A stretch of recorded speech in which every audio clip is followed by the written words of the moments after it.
कभी कभी इतिहास किताबों में नहीं मिलता। वो छिपा होता है उन फैसलों में जिनकी घोषणा कभी नहीं की गई।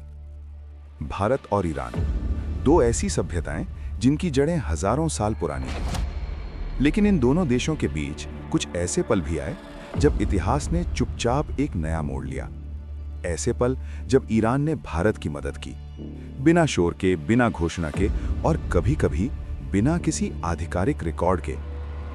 क्योंकि राजनीति की दुनिया में कुछ फैसले खुले मंच पर नहीं लिए जाते, वे लिए जाते हैं बंद कमरों में। और उन्हीं बंद कमरों में कभी-कभी ऐसी कहानियां जन्म लेती हैं जिन्हें इतिहास की किताबें अक्सर भूल जाती हैं। आज हम उन्हीं कहानियों में से 5 को समझने की कोशिश करेंगे। 5 ऐसे पल जब ईरान ने भारत की मदद की। और ये कहानी शुरू होती है सदियों पहले से।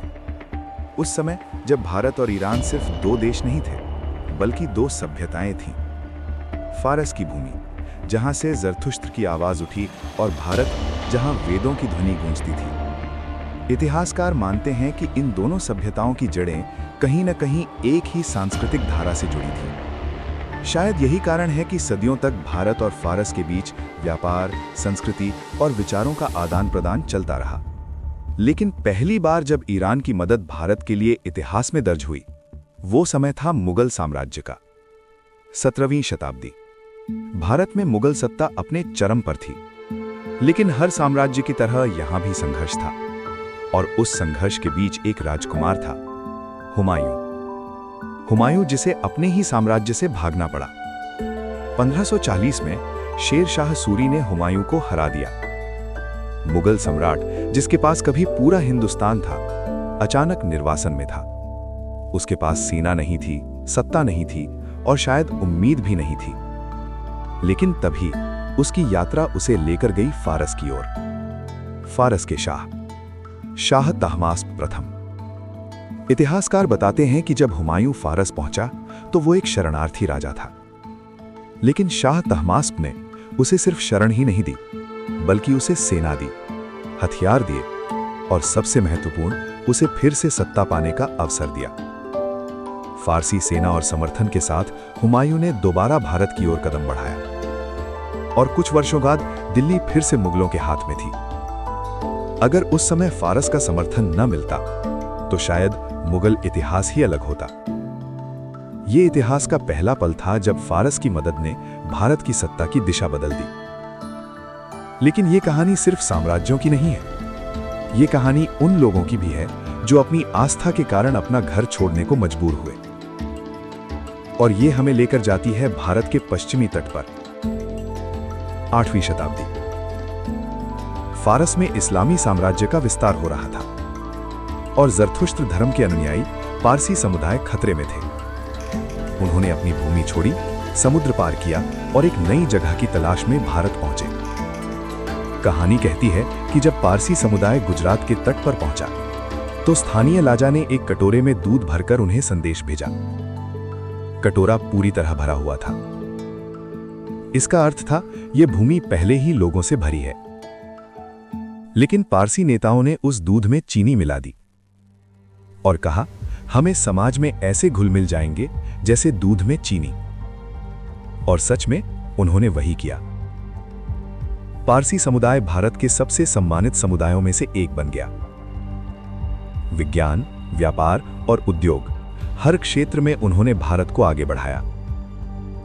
और इस तरह फारस से आई एक छोटी सी शरणार्थी यात्रा भारत के इतिहास का हिस्सा बन गई। लेकिन समय बदल रहा था। साम्राज्य गिर रहे थे, नए राष्ट्र बन रहे थे और 20वीं शताब्दी में भारत और ईरान के रिश्ते एक बार फिर एक नए मोड़ पर पहुंचे। 1947 भारत आजाद हुआ। लेकिन आजादी के साथ दुनिया 2 हिस्सों में बट रही थी। एक तरफ अमेरिका, दूसरी तरफ सोवियत संघ। और इस बीच दक्षिण एशिया का भूगोल तेजी से बदल रहा था। भारत, पाकिस्तान, अफगानिस्तान, ईरान, ये पूरा क्षेत्र अचानक रणनीतिक महत्व का केंद्र बन गया। इसी समय एक ऐसा पल आया जब ईरान ने चुपचाप भारत का साथ दिया। लेकिन उस कहानी को समझने के लिए हमें जाना होगा शीत युद्ध के सबसे तनावपूर्ण वर्षों में, जहां हर दोस्ती राजनीति से तय होती थी। और हर फैसला दुनिया की दिशा बदल सकता था।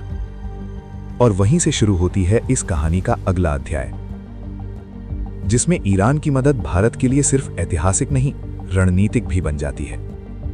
लेकिन वो कहानी और भी दिलचस्प है, क्योंकि उसमें शामिल हैं युद्ध, राजनीति और कुछ ऐसे फैसले जो दुनिया के सामने कभी खुले नहीं। शीत युद्ध का दौर। दुनिया दो खेमों में बंट चुकी थी। हर देश को किसी न किसी पक्ष के साथ खड़ा होना पड़ रहा था। लेकिन भारत ने एक अलग रास्ता चुना, गुट निरपेक्षता। ना अमेरिका का साथ, न सोवियत संघ का। और इसी बीच दक्षिण एशिया में एक नया समीकरण बन रहा था। पाकिस्तान तेजी से पश्चिमी देशों के करीब जा रहा था। अमेरिका के साथ उसके सैन्य समझौते हो रहे थे। और उसी समय भारत के लिए एक नई चुनौती पैदा हो रही थी। 1965 भारत और पाकिस्तान के बीच युद्ध छिड़ गया। सीमा पर गोलियां चल रही थीं, टैंक आगे बढ़ रहे थे और दुनिया की निगाहें इस क्षेत्र पर टिक गई थीं। युद्ध के समय कई देशों ने खुलकर किसी न किसी पक्ष का समर्थन किया, लेकिन ईरान का फैसला काफी दिलचस्प था। उस समय ईरान पश्चिमी गुट के करीब माना जाता था, लेकिन इसके बावजूद उसने भारत के साथ संवाद बनाए रखा और सबसे महत्वपूर्ण, उसने इस क्षेत्र में संतुलन बनाए रखने की कोशिश की। इतिहासकार मानते हैं कि ईरान ने उस समय भारत के साथ ऊर्जा और व्यापारिक संबंधों को कभी टूटने नहीं दिया, क्योंकि ईरान जानता था कि दक्षिण एशिया में स्थिरता उसके लिए भी जरूरी है। लेकिन शायद भारत के लिए ईरान की सबसे बड़ी मदद दशकों बाद आने वाली थी। एक ऐसा प्रोजेक्ट जिसे आज एशिया की सबसे महत्वपूर्ण रणनीतिक परियोजनाओं में गिना जाता है, चाबहार बंदरगाह। ईरान के दक्षिण पूर्वी तट पर अरब सागर के किनारे एक शांत सा बंदरगाह।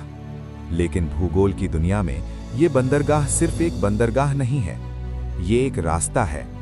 एक ऐसा रास्ता जो भारत को सीधे अफगानिस्तान और मध्य एशिया से जोड़ सकता है, बिना पाकिस्तान के रास्ते के। कई वर्षों तक भारत के लिए ये एक बड़ी समस्या थी। अफगानिस्तान तक पहुंचने का कोई सीधा मार्ग नहीं था। लेकिन चाबहार ने ये समीकरण बदल दिया। भारत ने इस बंदरगाह के विकास में निवेश किया और ईरान ने भारत को वहां काम करने की अनुमति दी। ये सिर्फ व्यापार का मामला नहीं था, ये भू राजनीति का खेल था, क्योंकि इस बंदरगाह के जरिए भारत को मध्य एशिया तक पहुंचने का एक नया रास्ता मिल गया। और शायद यही कारण है कि आज भी चाबहार भारत और ईरान की दोस्ती का सबसे बड़ा प्रतीक माना जाता है।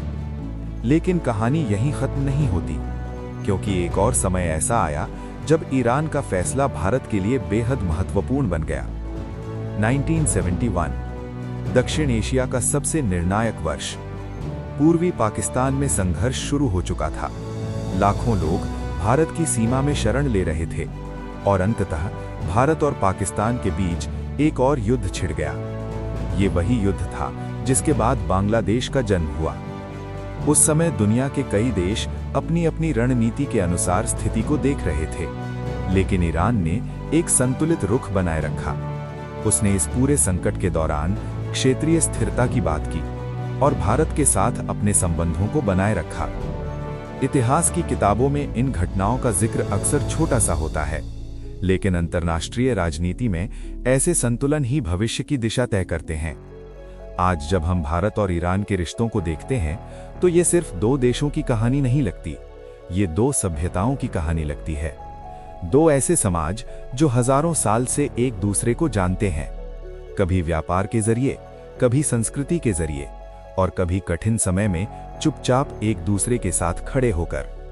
शायद यही वजह है कि इतिहास की कुछ कहानियां शोर से नहीं बनती, वे बनती हैं विश्वास से।